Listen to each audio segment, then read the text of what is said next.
Okay, Reggie, we just finished up some segments with Wack 100, but I wanted to call James and get his opinion on this stuff that's going on with Wack 100 and K Dub, and then Wack 100 and OG Gangster. So let me get James on the line real quick, and we'll talk to him and we'll get his thoughts real quick.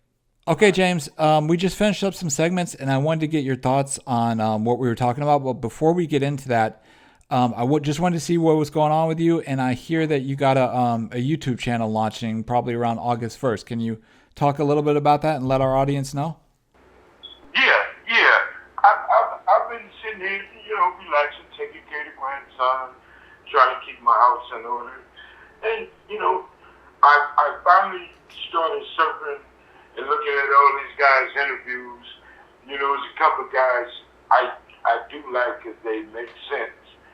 And that's Country Rick Rock. I like some of the guys that's out there now. And I figured, me bagging away and staying away from it, doing the podcast shit after the whole thing with Gangster Chronicles. And, I still deal with Bomb First and Glad, but I figured that I should start my own project. And my grandson pretty much said, Papa, why you don't do that no more?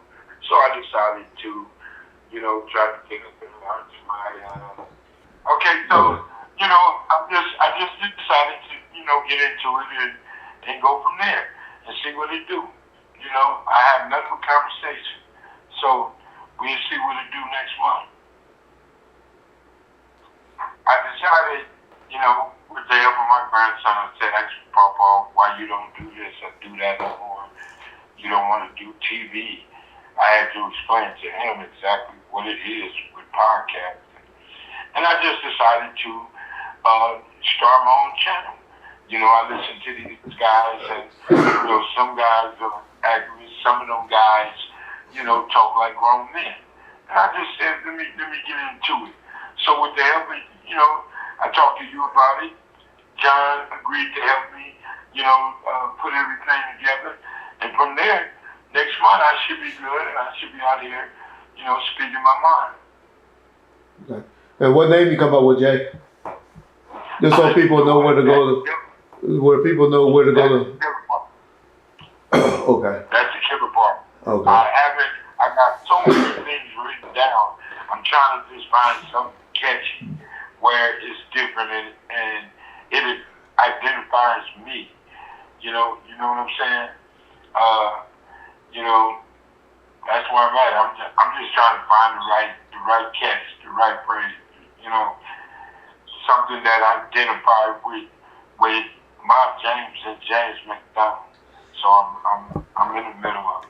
So if any of you people out there can put it in the comment section to give James some ideas, I'll make sure me or John pass it along to him. So, John, go ahead, get into your interview. I'm sorry for taking over. Y'all know Okay, me no, though. no, all good. All good. So James, we were talking to Wack a couple segments ago about he was insinuating that that K Dub and a couple other people had snitched or talked to the police the night the Tupac shooting happened. But also we were talking to him about how he had been going at OG Gangster from Santana Block, and how he was pretty adamant and felt that he did the same thing as far as talking to or cooperating with the police. And so I don't know if you've been following it, but we'd love to get your take on it and see what your thoughts are. Oh yeah, I paid attention to the whole thing. I went back, I listened to Gangster, I listened to Bright Dog, I listened to everybody that's pretty much speaking on this. First, when he came with the allegations of Kale, people gotta understand, when he mentioned this list and Kale's supposed to say the white Cadillac, many people spoke on the white Cadillac. So if you ain't got papers saying that this dude went down there, talked, and made these statements and signed it, bag the fuck up off that. I didn't like that part. The things that Wack is doing right now, I run from that. But it's up to people to sit back and bite into the way Wack is working, the way certain other individuals are working out here. That's their way of making money. Let that be their content. Gangster. When those allegations came out against me, first thing I hear is Gangster said, I told you I should have been on Gangster Chronicles. What? And I was watching Reggie Wright today. You know what I'm saying? When he was talking about he had did a little something on me and had the dummy on there. And he brought up the thing about Mob James when he supposed to have told and I was on his head. At the end of the day, I was in a different zone then, homie. You know what I'm saying? Because the mission that I'm on a mission from God, man. And the mission that I'm on don't even require none of that. Don't even require me to even trip off of none of that. Because at the end of the day, man, like I say, it don't even matter no more, man. I don't care who told. I don't care who snitched. I don't care none of that, man. You know what I'm saying? Because I'm on a mission. I'm on something bigger and better. Like I said, there's plenty more folks I know that told, and I don't care. And even when I was on that, I wasn't finna put them out there like that. I just ain't gonna mess with them. And if they was messing with some of my people, I would tell my people. Life is too short to be worrying about, who told that. Man, look, man, I'm on a mission from God right now. Shout out to, the big Reggie Wright. You know what I'm saying? Nothing but love for you. Shout out to Reggie Wright Jr. You know what I'm saying? I know we ain't never really met or kicked it or none of that because I was in jail. You know what I'm saying? And when I was out of jail, I was in traffic. But hey, it is what it is. You know what I'm saying? Been knowing Reggie Sr. for a long time. Always been straight up. You know what I'm saying? He ain't never been one of them dirty piece of shit polices. He always been fair. You know what I'm saying? So here he is speaking on my James, which I had no ill will toward that dude. It wasn't no, let me holler at this cat, nigga, boo boo. When his son passed away, I reached out and told certain individuals, send my condolences to that brother, regardless of what he said about me and the whole nine. So here today, Wack come and say, nigga, you woo doo woo woo. Reading the paperwork on this dude with his name on it, the whole nine. I ain't gonna speak on Gangster. I ain't gonna speak on it because I'm not in crip politics. But I will say this, ain't no fun when the rabbit got the gun. Now, sitting here saying all this other bullshit, now you are put in a loop. Now you are put in a position to want to clear your name, which I wouldn't have commented on the shit. But, he say all of this, now what? Am I mad at Wack 100?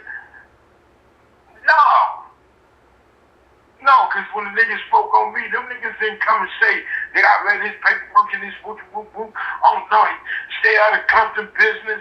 Whoop. No, I wouldn't come, but I'm hated by most already anyway. So it didn't matter to me. But now that these allegations are directed to you, how you feel, you know what I'm saying? Living the lifestyle you live, living how you living on the street now, doing your car shit, people gonna look at you in a different way now. This is my whole thing. So, I really ain't mad at nobody. I ain't mad at Wack on this one. But I don't like his the way he gets down. I don't like that. I don't like the fact that, people start to use the kids and say the kids this and that's tacky shit. That's tacky shit. But these cats have learned how to speak on these podcasts and get people to flip. Charleston White used to say that. I'm gonna have a kid for the kids and whoop whoop whoop. I do this for the kids, which I know he do. But now it's about the kids, bro. Now it's about the kids, and that's the only thing in his life. How you gonna say or blast another man about the kids and everything that come out your mouth when you get mad? on Paru. Parus don't get down like that. And what these guys gotta understand, sometimes we gotta mind our own motherfucking business. It wasn't like that back in the days. Bloods in quick business, Bloods hanging with Crips and turning niggas and boop, boop, boop, boop. It's so different. So I really don't go that far. But, you know, Gangster gotta look at it. How you feel now, motherfucker? You feel me? You spoke bad on me, but keep it 100. You spoke bad on me, and now look at you. You know what I'm saying? I see the frowns on his face. I'm not gonna explain to nobody and go there. I'm not gonna do that. But here he is. You know, he wanted to be Gangster Chronicles. What? And some of these lame ass niggas out there ran with it and they do this, that, or the other. The only thing I can say is I'm not gonna woo woo rah rah you cats. You know, Reggie, like you know, some of them cats I told personally how I feel. Yeah. You know, if you see me, this is how we are. Yeah. This is the way you can be. Period. And I have no more to say. I'm not gonna take it to the internet. I'm not gonna play that role. I'm living a different life. I'm living a different life. I have grown up. I'm a man. I'm at this point. And like I told y'all a long time ago, it took me a long time to get to this point. A lot of people don't understand and don't give a fuck that this man changed his life. At 60, I'm not finna utter power root. You know what I'm saying? I can't go there, but I have my reasons for not being that. Even if my brother wasn't killed by power rules, you know, I'll be living this life right. The reason why, and I say this, and you know, a lot of people gotta understand this code they're talking about. This, you know, I stopped when Alton was killed, 2002, and I knew I had to change, or I'm going to prison for certain things. And I did that. And then here come the LG, the white bullshit, and all that. Fuck telling people to leave me alone. And that's one of the things what brought me to really wanting to launch my podcast so I can speak freely and say what I want to say, how I say it. Yeah. And you know, with being respectable on the camera. But, you know, like I said, man, you know, when I lost Alton, there was no way I can continue to be a power rule. And as long as I've been doing this podcast thing, I don't say on Bloods, I don't say on power rule. But if cats want to be mad at the fact that I stopped saying, uttering power rule, or get angry on power rule, then that's on them. I'm living my life. Don't nobody pay my bills over here. So, you know, with Gangster and all these guys, they figured a nigga down. So I'm gonna kick this nigga. Man, I didn't kick that dude when he lost his son. I didn't kick that dude with what he got going on now. It's just, it made me laugh because it's funny. Okay, now what? Now all these dudes is in the beds talking, all these dudes. So don't give me that street code bullshit. Don't give me that. And all these dudes is playing and screaming and hollering that street code. Man, what would you do? How would you get down? How you living? You feel me? So, you know, I've learned that this internet shit ain't no joke. And I'm with whatever now, opposed to how I was doing it at first. They can't take my 100, they ain't going about your business. You ain't got to watch. You ain't got to this. So, I'm totally different, man. Shout out. Good response. Yeah, well, as always, James, you always come bring a sense of normality or normal over here to Bomb First from a grown man perspective and from the gang politics. And so that's why we like to call and we reach out and always get our advice from not the cop, not the cop, but from the man that have walked the life as a grown man and as a X, and I'll say X, but a capital X, gang banger. Not gang member, gang banger. Y'all learn the difference between a gang member and a gang banger. Right. Shout out. You know what, man? There's a lot of cats out there that live that life. There's a lot of men that grew up living that life. There's a lot of us that is living that life because it's just become part of the lifestyle.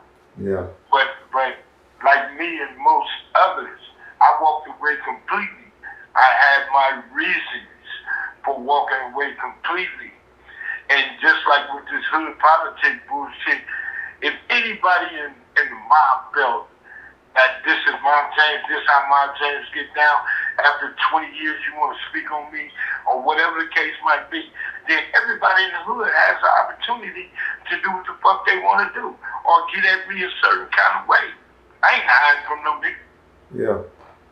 Yeah. I'm not ducking when I ride by. Yeah. Period. Me and Alex Alonso did an interview in the hood. If niggas feel like that, if they feel how they feel, this is where I say it's different. Get out where you mad at. These dudes, ain't nobody doing that. They run into the internet to say yada yada. Are they mad at me because Gangster Chronicles was popping? You feel me? We was doing good. Everything was all right, and they think I'm eating over there, and these cats mad. You know, like Timmy. You know, a prime example. It don't matter who it is. It can be family members or whatever that will spread that because he's mad or feel a certain kind of way. Timmy, if I did you like that, I expect you to feel a certain kind of way. Y'all up again? No, we here. We listening. We sucking up game, Jay. You going? Okay, so, you know, this is where they don't understand the game, man. It don't matter who it is, and they're going to continue to come. But like me, I'm going to stand on all 10. I dare you. You feel me? I'm not living like that. I'm not going to get up, get in my car as I used to, and go to the hood and look for certain individuals. I'm not going to look for trouble. But if I see them, it's a different story. It's a total different story. I'm not looking for that. If these cats are mad at the fact that, you know, I was stupid and didn't care. Yeah. Now I'm taking care. You know, I took care of my daughter when she was a baby and her mama went to prison. You did that. Taking care of her son. Right now, I got 8 years in with him. Yeah. Taking care of him. And people saying, you ain't going to be able to do it. Because I'm in a motorcycle club. I'm still on I'm putting on my red and I'm doing this and that. I'm on some thug shit in the motorcycle club. I quit everything. Drinking alcohol the whole nine to be a grandfather. You feel me? Yeah. So a lot of these guys, I don't care. Their opinion doesn't matter because they're not in my shoes. They're not living my life. But everybody want to be, and everybody believe that, you know, having a podcast show is to speak bad on another black man. Yesterday I had my club here, and one of my best partners from 9'4" and 5'9". I got my real niggas, my niggas are Crips. Yeah. Are Crips, but we respect each other. Niggas understand each other. All this other bullshit, like I said, man, to each his own and shit happen to people. Well, you're a kitchen crook. You're a kitchen crook. A kitchen crook. Okay. I went to one of my family members' birthday party in Moses. He just turned 80, and you know some of my club brothers, all them was there. Everybody that was on 81st, that lived on 81st was there. You know, we're a family. No kitchen crip would stand up and say, nigga, you was from the hood. Come on, man. Yeah. I don't even entertain it. You know I gotta mess with you about our good friend, Mr. Knight. And you know what? I don't even get mad no more. I don't catch your attitude because niggas say certain shit about me. I know me. When I was in the street living that life, I know me. Can't no nigga take away. Can't no nigga get on social media and say that nigga was just a straight up buster. Yeah. Get the fuck out of here. So I've learned to control self. You know, I do have my days when I fight Mob James because I listen to some of the shit and read these comments and I fight being Mob James. Where people don't understand the difference between Mob James and James McDonald. Exactly. James McDonald in a good place. But the devil is a lie when you try to get me to be Mob James, right? But I fight it, Reggie. I done called you many times on some what the fuck should I do? Yeah. You know what I'm saying? And that's why I can joke with you like that. I'm probably the only one that can joke with you. I like that. Yeah. Yeah. You and Lee Lee Ford. Shout out Lee. Shout out Lee. Many conversations with him. But Lee don't fuck with you like that, I bet. I bet Lee don't fuck with you like that, because that ain't his personality. He'll call me. He'll call me and say, "What's up, Mom?" Yeah. They know I'm not, down. Yeah. But I've learned how to. This one guy, which I get a lot of people that hit me and be, you growed up and you can see the growth from the first interview they ever saw. And I spazzed out one time, and then his analogy was pretty much like the Hawk. My James don't have to be the Hawk. Be James McDonald. Exactly. But I got a call from my father after your last interview. And he said, "Man, what's James number?" He said, "I got to call James." He said, "Man, that James done grew up so much." He said, "I'm so proud of that brother." And he said, "If I don't help one person in my life," he said, "I feel like I helped James, and I'm so glad I did." And he said, "This is so refreshing to hear James talk." You know the crazy part about that? And I want to explain that to everybody out there. When they use the word cricket cop, come on, man. We all men. You can't be mad at a man that chose a profession to be bad, but you can't be mad at that goddamn cop if that cop over there in the hood taking shit from this motherfucker and that motherfucker and putting it back in the hood, or taking it somewhere else and getting it sold. Come on. I'm gonna take you for instance, and I want to explain this because I didn't explain this to a motherfucker sitting in my living room. You call him this, and then I get him on the phone. Explain why you call him this. This man been out of a uniform for 20 years. Let me go back. I've been knowing Reggie. I've been knowing his whole family. I lived on the same block. Same block as his grandmama. We moved a house door from them, 1973. Yeah. As little kids, we helped Reggie Wright Jr., Reggie Wright Sr. With grandmama groceries. When they would go to Market Basket or something, we was up there selling avocados.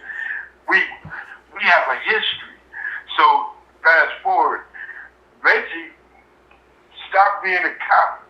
Over 20 years, he went to death row. 29 years. 29 years now. I stopped being a cop in 1996, officially. Okay. He hadn't said in the police car since 1995. But go ahead. Yeah. Let me explain it my way. Okay. So, moving away from one thing to another, and then going into his own shit, and then having to deal with COVID and all that other shit. I'm a fucking motherfucker. He went to jail. He did 18 months, 2 and 6. Get your facts right. Yeah. He went to jail, came home, and he, just like any other if you want to call him a dope dealer, and went to prison, yes, he did. He went to jail for motherfucking marijuana, and then he did his time. Like the majority of motherfuckers we call dope dealers or niggas that's in the feds. Maybe 80 or 70% of the men in federal prison were drug dealers, went to jail for trafficking, and whatever the case might be. So these niggas keep putting this dirty cop shit all this dumb shit. I know the Reggie Wright Jr. I know Reggie Wright Sr. I know the family history. So they need to knock the dumb shit off. But this is what they gotta sell to social media to get people to click on their channels and do all this other shit. You feel me? And it's just crazy how this is what it's all about. I don't give a fuck who the man is. It's how we can talk about or bring this man down.